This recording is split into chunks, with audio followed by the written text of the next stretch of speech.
ছেলেরা, আমি বললাম আমার নাম আনিসুর রহমান।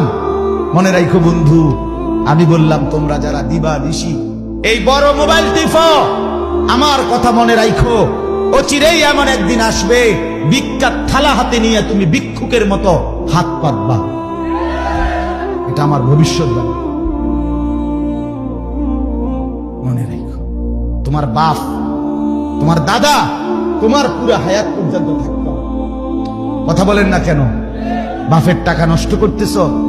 যার যেই টাকাটা অনাদরে, অবহেলায়, বেহুদা এইভাবে শেষ হচ্ছে, প্রতিটা টাকার পিছনে অজস্র ঘাম জড়িত আছে।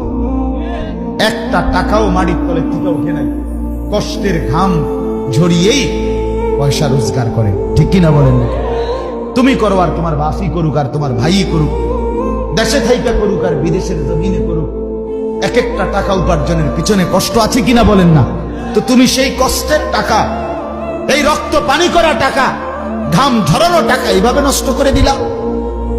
এই নর্তকী দেখতে দেখতে, ছবি দেখতে দেখতে, উলঙ্গ নাচ দেখতে দেখতে, আহা